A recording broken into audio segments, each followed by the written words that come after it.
So a little over 5 years ago, I made this video.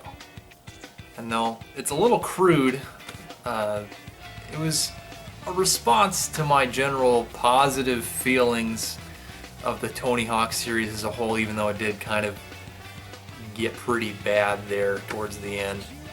But really, the Tony Hawk's Pro Skater games were a massive part of my adolescence, and they really kind of shaped my identity as, like, in general.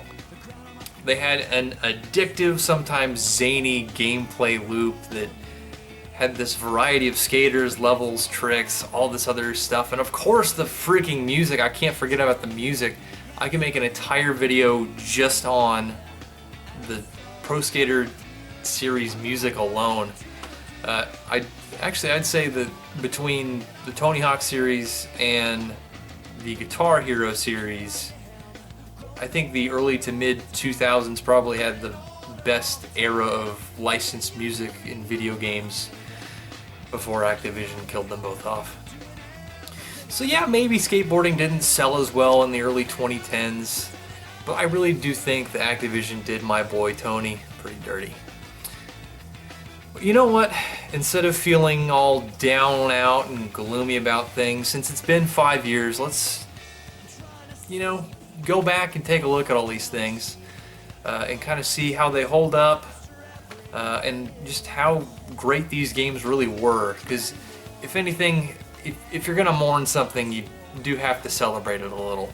So no matter if you're a pro skater veteran or a newbie who's never touched the series, there really isn't a better place to start than the original Tony Hawk's Pro Skater on Sony PlayStation.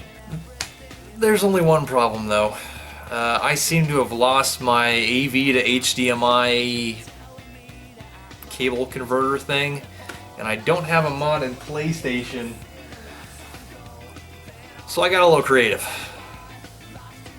Let's just pretend it's 1999 and you're in your friend's basement playing Tony Hawk. That'll help the whole experience here. So let's go ahead and kickflip down memory lane, shall we?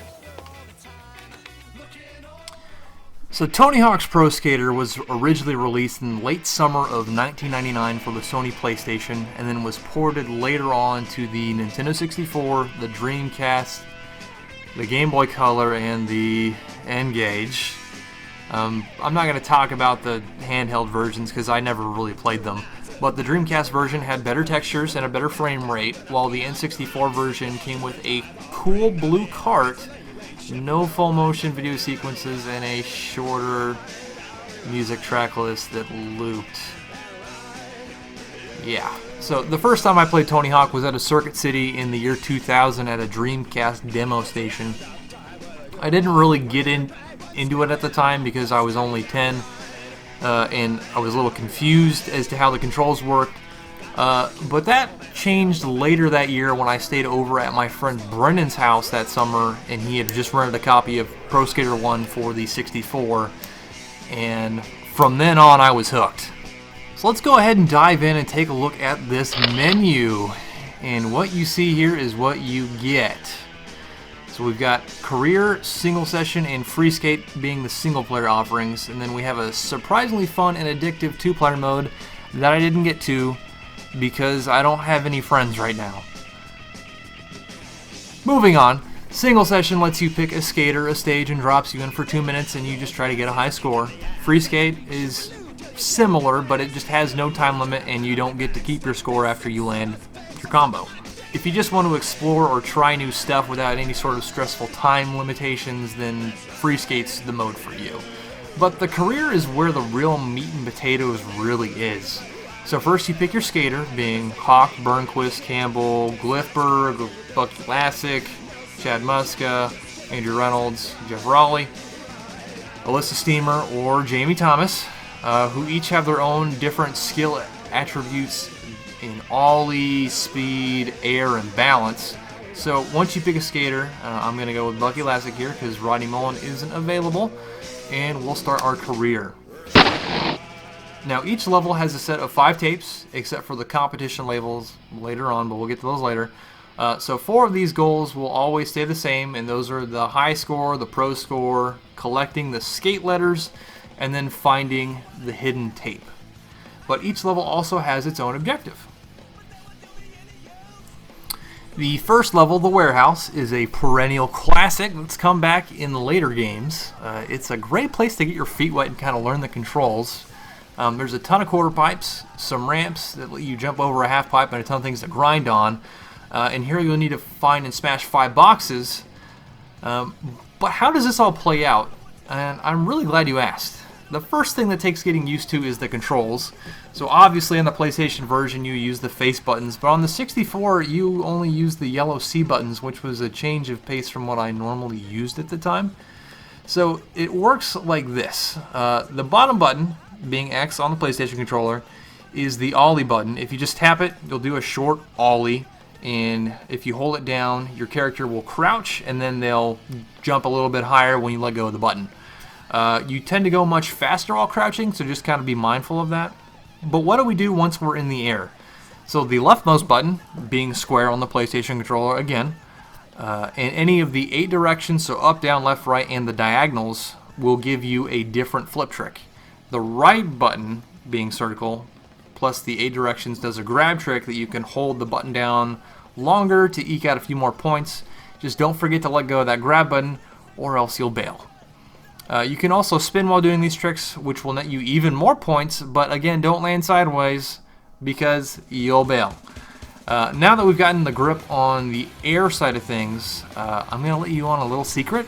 The best way to rack up score in the Pro Skater games is to chain moves together into a combo, and the best way to do that in Pro Skater 1 is to grind. Now, grinding uses the top button, aka triangle, and again, you can press any of the 8 directions to do a different grind.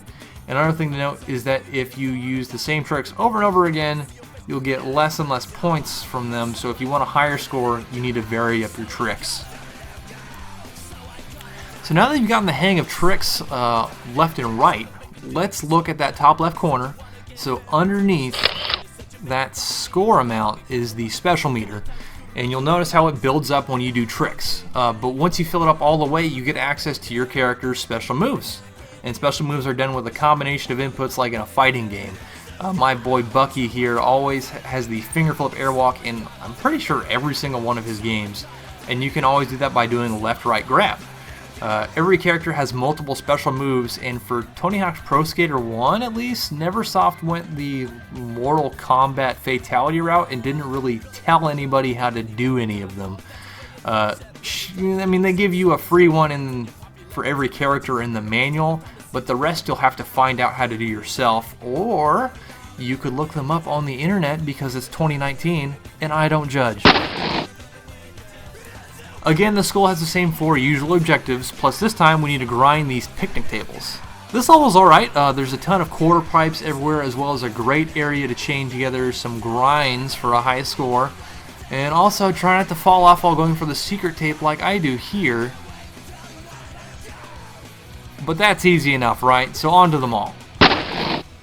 The mall is the first of 2 of these downhill levels in the first game that, in my opinion, really just aren't as good as the rest. It makes it harder to backtrack, so if you mess something up, like this jump to get to the secret tape, you're looking at a significant time loss to go back up. Another thing to note here is that while the controls are solid, I still find myself struggling to line up things every now and then. Luckily that gets ironed out in the next few installments. So at the mall you can chain together these fantastic grinds. Just don't forget to get the mall directory up here, and then try and get enough speed to grind on one of these 2 pipes to get the secret tape. The 4th level is the first of 3 competition levels. So the competitions are 1 minute each, and you get 3 heats, and it takes the best 2 of your 3 heats, and if you're at the top, you're at the top. This one's in Chicago, and this is a really nice skate park with a huge half pipe, a C-shaped bowl, and a bunch of kickers that give you some good air. Again, the key to success is combos, and the best way to do that in Pro Skater 1 is to grind. And if you do that, you'll pretty much come out with a gold medal. Level 5 is Minneapolis. And try not to get hit by the taxis here. You'll have to crash into these no skating signs all over the place. which is weird. If they don't want me to skate, then why are there so many ramps all over the damn place? Overall, it's a pretty great level, and the secret tape isn't too hard or too easy to get there. Just make sure you line everything up properly. So level 6 is the downhill jam, and I'm going to be honest here, I really do not like this level. They put a lot of objectives in hard to reach places that if you miss getting them the first time, it takes quite a bit of backtracking to get back up there, like maybe a good 20 or so seconds. And also, whoever put this E here is a douche, and the placement of the T so you can't grab it while you're on the same route as opening the water ducts also sucks. And the ramp by the last water duct takes forever to get back up. But once you get through all this misery, the next competition level awaits. The 7th level is the second competition level at Burnside Skate Park in Portland, Oregon. This is a great level, and even if it is a little compact, there's still plenty of stuff to do here. Don't forget to grind and get combos, and you'll end up with the gold again, unless you're me. Moving on, the second to last level is San Francisco, and man, do I think this level is a little undercooked. There are just spots on this level where you're just doing nothing, just going between objectives, and it's just so big, it takes forever to get around and to do everything. So in San Fran, we have to grind these cop cars, and there's one at the very beginning of the level that you have to turn around, so don't forget that. Also, the secret tape here is the worst out of all of them.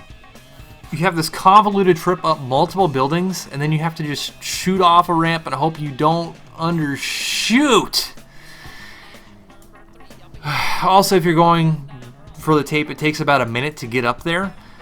So if you're quick, you can maybe get 2 tries per run, unless you get stuck like I do here. I'm much better at the later games, guys, I promise. So the very last level in Pro Skater 1 is the third and final competition, this time at Area 51 in Roswell, New Mexico. That's right, kiddos, Tony Hawk stormed Area 51 20 years ago.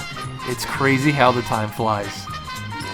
So you do a couple 720s here, a special trick or 2 there, and then grind a bunch, and voila, you beat the game. You always get a cool video of like some pros bailing, and if you get all gold medals, then you get your skater's pro video. I always got a kick out of these pro videos. It's really great going back and seeing how raw things were back then, and to see how much has changed, or just how good some of these guys were and still are, even by today's standards.